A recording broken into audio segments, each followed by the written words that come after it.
ഇത് വളരെ കൃത്യമായ തെളിവുകൾ പുറത്തു വന്നിരിക്കുകയാണ്. അതായത് കർണാടകയിലെ സാധാരണ കർഷകരിൽ നിന്ന് ചുള്ളുവിലക്ക് ഏറ്റെടുത്ത ഭൂമിയാണ്.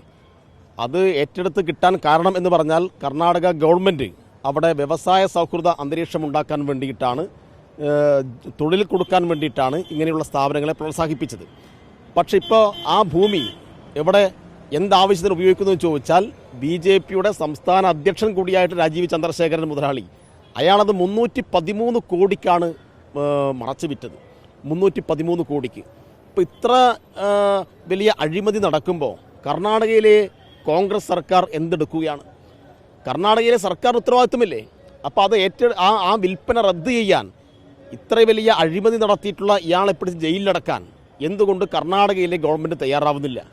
ഇപ്പോൾ കോൺഗ്രസിൻ്റെ ഏതെല്ലാം നേതാക്കന്മാർക്കാണ് ഇതിൻ്റെ പങ്ക് കൊടുത്തിട്ടുള്ളത്, ആരൊക്കെയാണ് വാങ്ങിയിട്ടുള്ളത് എന്ന് അന്വേഷണത്തിൻ്റെ ഭാഗമായിട്ട് വരേണ്ടതുണ്ട്. കാരണം ഇവിടെ കേരളത്തിലെ പ്രതിപക്ഷ നേതാവിനോട് മാധ്യമങ്ങൾ ചോദിച്ചപ്പോൾ അദ്ദേഹം പറഞ്ഞത് ഇതെല്ലാം ഒരു സാധാരണ കാര്യമല്ലേ, ഇതെല്ലാം ഒരു നിസ്സാരമായ ആരോപണമല്ലേ എന്നാണ്. എങ്ങനെയാണ് ഇത് നിസ്സാരമായ ആരോപണമാവുക? കാരണം 313 കോടിക്ക് ഇത് വിറ്റു എന്നത് ഏതെങ്കിലും ഒരു രാഷ്ട്രീയ പാർട്ടി ഉന്നയിച്ച ഒരു രാഷ്ട്രീയ ആരോപണമല്ല. ഏറ്റവും ശരിയായിട്ടുള്ള തെളിവടക്കം പുറത്തു വന്നിട്ടുള്ളൊരു കാര്യമാണ്.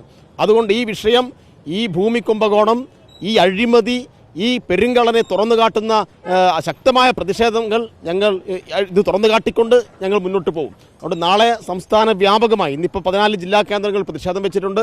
നാളെ സംസ്ഥാന വ്യാപകമായി ഈ വിവിധ പ്രതിഷേധ പരിപാടികൾ സംഘടിപ്പിക്കും. ഈ അഴിമതി വീരന്മാരെ ഞങ്ങൾ തുറന്നു കാണിക്കും.